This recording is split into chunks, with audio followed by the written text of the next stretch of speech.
Bonjour et bienvenue sur France 24. Notre invité aujourd'hui est Yuri Latortue. Il est ancien président du Sénat en Haïti. C'est une des chevilles ouvrières du mouvement d'opposition au président Jovenel Moïse. Il est avec nous depuis Port-au-Prince. Merci d'être avec nous. Un plaisir d'être avec vous. Alors depuis plusieurs semaines, une vague de contestation s'est levée contre le président. Lui affirme que son mandat à la tête du pays court jusqu'au 7 février 2022, mais selon l'opposition, son mandat de 5 ans a pris fin le 7 février 2021. Alors c'est un désaccord né du fait que Jovenel Moïse avait été élu lors d'un scrutin qui a été annulé pour fraude, puis finalement réélu un an plus tard. Alors l'opposition a installé un président de transition, un juge de la Cour de cassation, Joseph Mécène Jean-Louis, et il a déclaré ce week-end, il a lancé un appel à ceux et celles qui jurent loyauté à cette nation à se mettre debout. Alors une question très simple, qu'est-ce que ça veut dire se mettre debout contre Jovenel Moïse? Est-ce que vous appelez à son départ immédiat? Oui, se mettre debout, c'est dire premièrement que le mandat de Jovenel Moïse est arrivé à terme depuis le 7 février 2021 et que le président Jovenel Moïse, le président de facto, il veut rester au pouvoir. Et l'opposition s'est dit qu'il nous faut ce gouvernement de transition avec le président Mécène pour pouvoir faire repartir Haïti. Premièrement, eh bien, continuer avec les procès de Petro-Caribé. Petro-Caribé, c'est ce fonds vénézuélien d'achat à crédit du pétrole qu'on a découvert dans les rapports du Sénat qui ont été gaspillés. Continuer avec les procès des crimes de sang perpétrés dans les différents quartiers populaires. Organiser cette conférence nationale pour que les Haïtiens puissent dialoguer et poser les vrais problèmes du pays et réaliser des élections honnêtes, crédibles et démocratiques. Donc, se mettre debout, c'est pour réaliser cette transition et permettre à Haïti de repartir de pied ferme. Mais est-ce que ça veut dire que c'est pas seulement un mouvement pacifique? Est-ce que se mettre debout, ça peut vouloir aussi dire, se mettre debout et prendre les armes? Non, se mettre debout, c'est un mouvement complètement pacifique. D'ailleurs, ce n'est pas simplement l'opposition, ce sont tous les secteurs de la vie sociétale. Il y a le secteur religieux, avec l'Église catholique qui a pris position pour le départ du président le 7 février 2021. La fédération protestante est très puissante en Haïti, qui également justement a souligné le départ du président pour le 7 février 2021, le secteur syndical, le secteur des droits de l'homme, le secteur de la société civile. En tout, il faut dire que des milliers, des dizaines de milliers de personnes marchent dans les rues pour réclamer ce départ et mettre sur pied cette nouvelle transition. Le problème, en dehors de l'argument constitutionnel, il n'y a pas de cour constitutionnelle qui puisse trancher quand le mandat s'est terminé, mais il y a quand même les Nations Unies, l'Organisation des États américains, le gouvernement américain qui, eux, valident le calendrier électoral défendu par Jovenel Moïse. Ils affirment que son mandat se termine en 2022. Donc, ils ne sont pas d'accord avec vous. Quelle est votre réaction ? Écoutez, ça m'étonne pour l'ambassade américaine qui a pris position pour le 7 février 2022, alors que les trois plus grandes universités américaines, je parle d'Harvard, de Yale University et New York University, eux-mêmes, elles ont pris position pour dire que le mandat de Jovenel Moïse a pris fin, selon la lecture de l'article 134.2 de la Constitution haïtienne, le 7 février 2022. Et en Haïti, on n'a pas de cour constitutionnelle, mais le Conseil supérieur du pouvoir judiciaire, qui est la plus haute instance du pouvoir judiciaire, a tranché et a dit que le mandat de Jovenel Moïse a pris fin le 7 février 2021, selon la lecture de l'article 134.2 de la Constitution. Mais les États-Unis, l'ONU, l'Organisation des États américains, c'est quand même un sacré camouflet pour vous. Est-ce que ça vous scandalise? Est-ce que vous comprenez pourquoi ils le font? Écoutez, l'attitude de cette communauté internationale a été toujours dictée par l'ancien président Donald Trump. Vous savez que le président Donald Trump a signé une entente avec le président Jovenel Moïse, une entente très simple pour dire que, écoutez, moi, je vais vous protéger contre les manifestations populaires, puisqu'il y avait de grandes manifestations contre le président Jovenel Moïse pour les faits de corruption, pour des faits de malversation. Et le président Donald Trump a dit, vous allez voter partout pour les États-Unis, et moi, je vais vous protéger contre le peuple. Et c'est ce qui a été fait. Mais le président Trump est parti. Est-ce que vous n'êtes pas déçu que l'administration Biden suive à ce moment-là ses traces?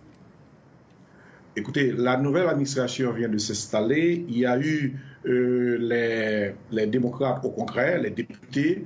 Il y a eu le sénateur Lely qui a pris position pour dire que le mandat du président Jovenel a pris fin le 7 février 2021. Je crois qu'il y a tout un processus qui se met en place et nous espérons que cette administration va changer, puisque le président Joe Biden, en campagne, avait dit que le président Donald Trump avait délaissé Haïti et que lui, il allait justement prendre le cas d'Haïti, il allait regarder Haïti comme un pays qui a besoin d'assistance. Dans ce cas, nous espérons que cette nouvelle administration va suivre les élus du Congrès, tant au Sénat qu'à la Chambre des députés. Le pouvoir affirme que plusieurs juges, on a parlé du juge qui a été désigné président de la transition, il y en a un autre, le juge Yvikel Dabrecil, qui a été accusé, sur cette antenne même d'ailleurs par le ministre des Affaires étrangères, d'être l'instigateur non seulement d'une tentative de coup d'État, mais d'une tentative d'assassinat du président Jovenel Moïse. Votre réaction à ces accusations très graves? Vous savez, pour cette farce du 7 février 2021, parler de tentative de coup d'État et tentative d'assassinat, écoutez, je crois que c'est tout à fait ridicule. Premièrement, le mandat du président a pris fin le 7 février 2021. Donc, le président ne devait être plus au pouvoir le 7 février. Le 7 février, c'était la date de passation du pouvoir. Maintenant, lorsqu'on parle des juges, on accuse un juge de tentative d'assassinat ou de coup d'État. Vous savez, en Haïti, il y a le CSPJ, qui est le Conseil supérieur du pouvoir judiciaire, qui règle tous les cas des disciplines commis par les juges. S'il y a quelque chose, on doit renvoyer ce juge par devant le Conseil supérieur du pouvoir judiciaire. Il ne revient pas au président de mettre les juges à la retraite, de révoquer les juges, de procéder à leur arrestation. Ce sont des accusations mensongères? Ce sont des accusations mensongères et ces accusations, même s'il y en avait, devaient être transférées au ministre de la Justice et le ministre de la Justice devait envoyer ces cas devant le CSPJ. Il ne revient pas au président de prendre des décisions puisque c'est un pouvoir indépendant selon les articles 59 et 60 de la Constitution et c'est le CSPJ qui règle les cas d'indiscipline, de fautes graves commis par les juges. Qu'est-ce que vous pensez qui est l'intention du président Jovenel Moïse? Lui, il dit « Je veux finir mon mandat, qu'on me laisse terminer mon mandat ». Est-ce que vous le soupçonnez de vouloir, en fait, changer la Constitution? Il n'y a qu'un mandat présidentiel, normalement, en Haïti, pour pouvoir se représenter et peut-être rester au pouvoir.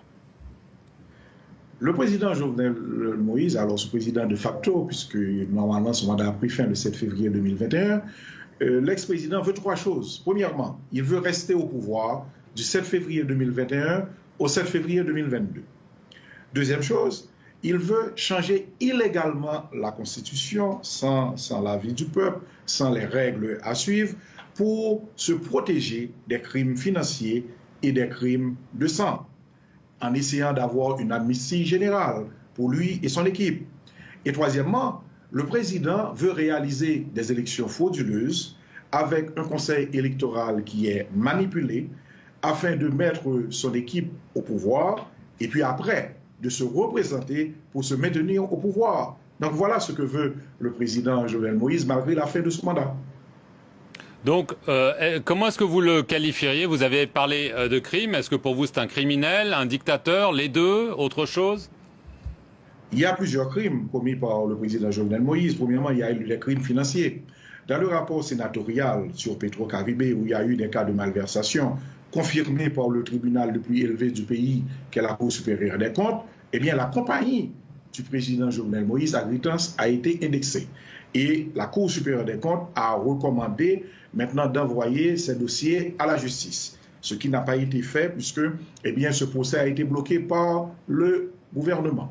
La deuxième chose pour les crimes de sang, Vous savez que le gouvernement, l'ex-président Jovenel Moïse, il a armé les gens dans les quartiers populaires. Et maintenant, on a toute une série de gangs dans ces quartiers.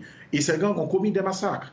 Par exemple, les massacres de la Saline, où plus d'une centaine de personnes ont été assassinées, les massacres de Bel Air. Donc je crois qu'aujourd'hui, l'opposition demande les procès pour ces crimes financiers et les crimes de sang. Et est-ce que vous pensez que c'est un dictateur qui se présente comme un démocrate, mais qu'il fera tout pour s'accrocher au pouvoir, y compris recourir à la force? Vous savez, le dictateur, c'est celui qui a un pouvoir personnel et qui élimine toutes les institutions démocratiques. La démocratie se repose sur les institutions. Le président a renvoyé tout le Sénat, malgré, justement, il y avait des sénateurs qui avaient encore un mandat. Le président a pris un décret pour éliminer les pouvoirs de la Cour des comptes afin d'empêcher tout contrôle. Le président a mis à la retraite des juges, alors que la Constitution dit que les juges sont inamovibles. Le président a pris des arrêtés pour qu'il n'y ait pas de passation de marché, alors que depuis 2006, tous les marchés de l'État devraient suivre la procédure de passation de marché. Donc, en tout, en Haïti, il n'y a que la présidence, il n'y a que le président Jovenel Moïse, il n'y a plus de contrôle, il n'y a plus de parlement, il n'y a plus de système judiciaire. D'ailleurs, depuis hier, tout le système judiciaire est en grève jusqu'à ce que les lois et la constitution du pays soient respectées. Donc, c'est le président qui gouverne seul avec des décrets, plus d'une cinquantaine de décrets pris en veux-tu, en voilà, sur toutes les questions d'intérêt général et sur toutes les questions du pays. C'est un dictateur. Yuri Latortue, je vous remercie beaucoup d'avoir été sur l'antenne de France 24 depuis Port-au-Prince et merci à vous d'avoir regardé cet entretien. À moi.